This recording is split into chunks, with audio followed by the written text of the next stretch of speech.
जी, मैं हूँ ज़ुल्फ़िकार गुरामानी। वज़ीर-ए-आज़म शहबाज़ शरीफ़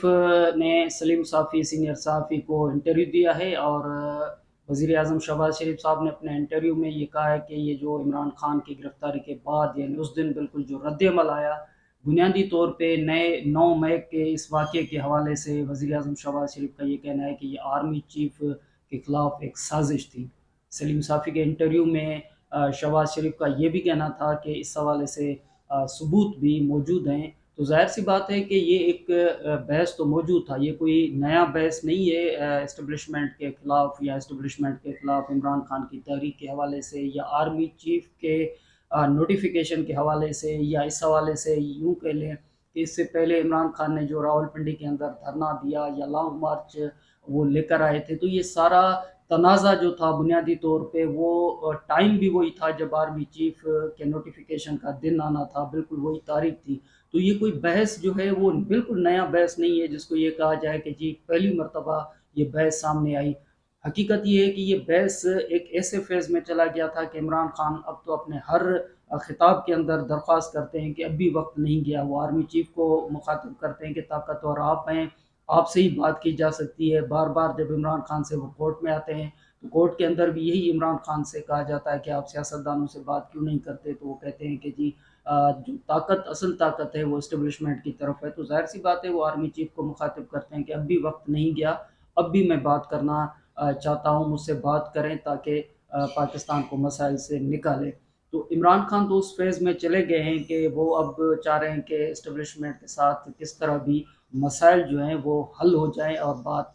आगे चले और जो इलेक्शन के हवाले से जो सूरत-ए-हाल है वो सामने आ जाए और हम इलेक्शन में हिस्सा ले सकें। लेकिन क्योंकि शहबाज़ शरीफ़ साहब क्योंकि वज़ीर-ए-आज़म हैं, वज़ीर-ए-आज़म की हैसियत में सलीम साफ़ी को इंटरव्यू दिया है, तो ये बहस दोबारा से सामने आ गई है और ये सिर्फ़ बहस सामने नहीं आई, वज़ीर-ए-आज़म ने बड़ी बात कह दी है कि इमरान खान जो थे, इमरान खान की पार्टी जो थी, वो आर्मी चीफ़ के खिलाफ़ साज़िश कर रही थी। क्योंकि इससे पहले जो हम बहस कर रहे थे ना, वो बहस कुछ इस तरह का था कि जी इमरान खान चाह रहे थे कि वो अपनी मर्ज़ी का आर्मी चीफ़ लगाएँ।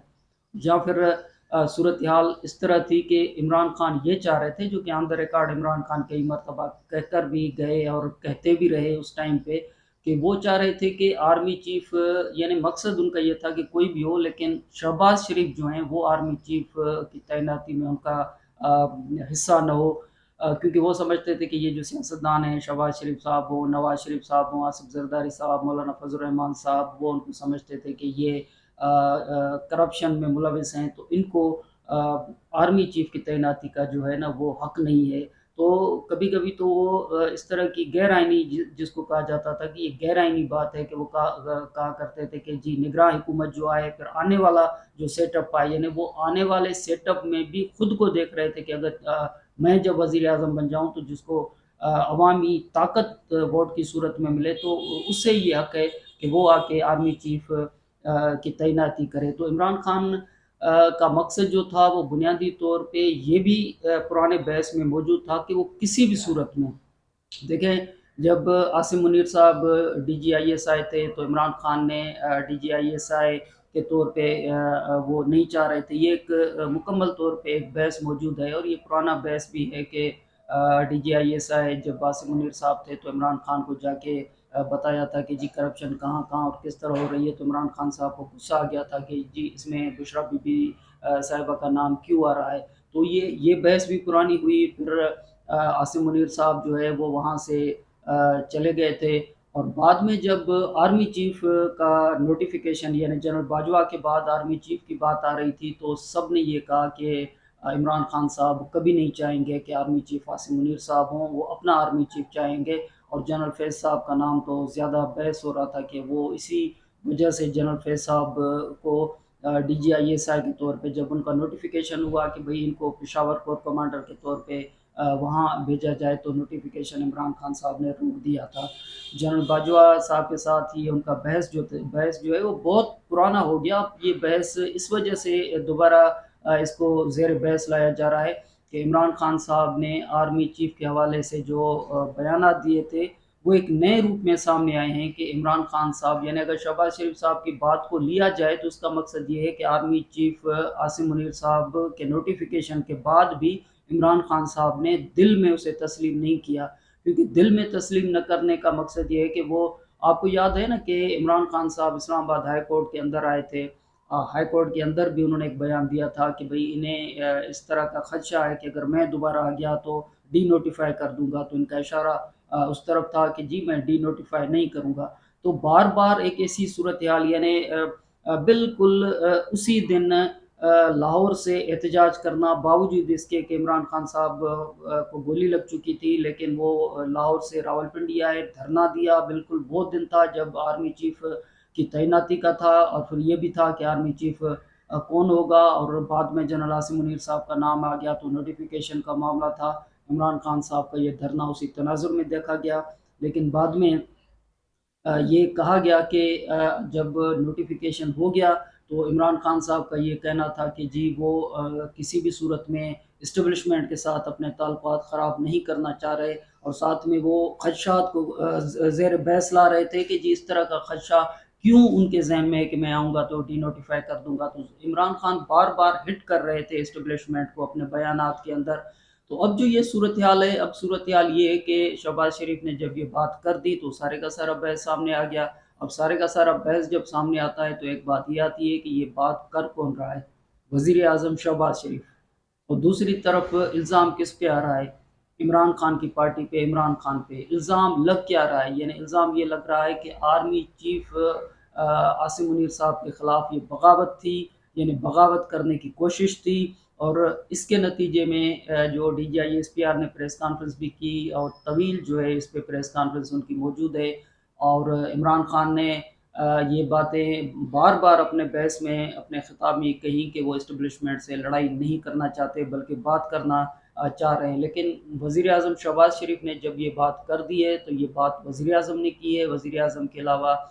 कोई छोटा ओहदा शहबाज शरीफ साहब के पास नहीं, मुल्क के वो वज़ीर आज़म हैं। तो ज़ाहिर सी बात है कि जब वज़ीर आज़म ने ये बात कर दी है तो इसके पीछे बहुत सारे सबूत होंगे, और जब ये बहुत सारे सबूत होंगे तो ये कभी कभी ये सवाल भी उठता है ना कि ये जो अचानक परवेज़ खटक साहब वाले जाते हैं कि जी हम मुज़ाकरात करने के लिए आए हैं, भेजा भी इमरान खान ने स्पीकर, साबिक स्पीकर को और परवेज़ खटक साहब को, वो वहाँ पर मौजूद रहते हैं, वापस आते हैं तो प्रेस कॉन्फ्रेंस करते हैं। तो ज़ाहिर सी बात है कि जो सबूत हैं वो सबूत कहीं न कहीं तो मौजूद हैं कि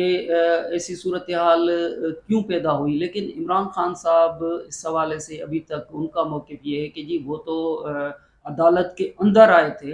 अदालत के अंदर यानी कि एक हवाले से वो सरेंडर करने आए थे। उन्हें तो पता नहीं था कि मुझे गिरफ़्तार किया जाएगा, और गिरफ़्तार करने के बाद यानी रेंजर्स ने गिरफ़्तार किया था, और फिर रद्द-ए-अमल जो है वो रद्द-ए-अमल जिस तरह का आया, वो रद्द-ए-अमल जो था इमरान खान के मुताबिक वो एक अवामी रद्द-ए-अमल था। लेकिन ज़ाहिर-सी बात है कि जो ट्रेंड इमरान खान ने सेट किया हुआ था, यानी कि वो बिल्कुल लाहौर से रावलपिंडी ऐसे टाइम पे क्यों आए थे जब आर्मी चीफ की तैनाती का मामला था। फिर वो मुसलसल एस्टेब्लिशमेंट को हिट क्यों कर रहे थे। फिर साथ में ये भी था कि जब वो इस्लामाबाद हाई कोर्ट के अंदर आते थे तो वो ये क्यों कहते थे कि जी आपको डर है कि मैं डी नोटिफाई कर दूंगा, तो डी नोटिफाई नहीं करूंगा। और ये सारे जो असबाब थे, सारे असबाब वो एक और हकीकत के रूप में मौजूद थे।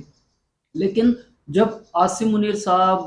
का नोटिफिकेशन हो गया, लेकिन देखें ना वो एक्सटेंशन की बात भी थी कि वो चाह रहे थे कि यानी कि निगरान सेटअप आए, और निगरान सेटअप के बाद में ही यानी आने वाले वजीर आजम ही सारा मामला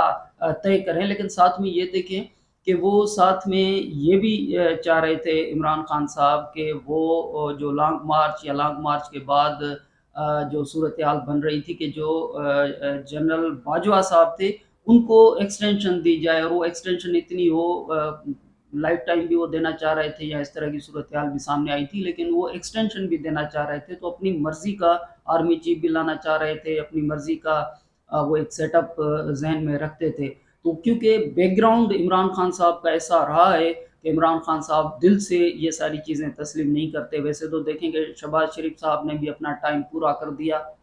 और शहबाज शरीफ वज़ीर आज़म पाकिस्तान रहे, इमरान खान को पसंद हो ना हो, और पसंद ज़ाहिर नहीं थे, लेकिन टाइम तो पूरा कर दिया। अब वो जा रहे हैं, इलेक्शन होने वाले हैं। इसी तरह शहबाज शरीफ साहब को हटाने के लिए आप देखें कि पंजाब की हुकूमत अपनी ख़त्म की, खैबर पख्तूनख्वा की हुकूमत ख़त्म की, और सुप्रीम कोर्ट के अंदर चले गए। सुप्रीम कोर्ट ने कह दिया कि 14 मई को इलेक्शन पंजाब में होंगे, और फिर KPK में जब भी, वो तो फिर अलग बहस है। लेकिन बावजूद इसके कि इमरान खान ने तस्लीम नहीं किया था, यानी शहबाज शरीफ को तस्लीम नहीं किया था और इंतज़ार कर रहे थे कि किसी सूरत में ये 4 माह के अंदर शहबाज शरीफ घर चला जाए, अपनी हुकूमत पंजाब की ख़त्म करते हैं और फिर इलेक्शन जो है हो जाए और अपने मकसद में इमरान खान कामयाब हो जाए। तो इमरान खान इसी तरह शहबाज शरीफ साहब का कहने का मकसद ये है कि इमरान खान साहब सिर्फ मुझे तस्लीम नहीं करना चाह रहे थे, बल्कि उनके अंदर में ये चीज़ भी थी कि आर्मी चीफ जो शहबाज शरीफ ने लगाया है, वो दिल से आसिम मुनीर साहब को भी तस्लीम नहीं करते थे, जिसकी वजह से वो आसिम मुनीर साहब के खिलाफ 9 मई यानी जो इमरान खान को गिरफ्तार करने का दिन था, वो जो एक रद्द-ए-अमल आया और रद्द-ए-अमल जिस तरह का आया, जिसे नापसंद किया गया पूरे पाकिस्तान की अवाम की तरफ से, वो रद्द-ए-अमल बुनियादी तौर पे आर्मी चीफ के खिलाफ एक साजिश थी।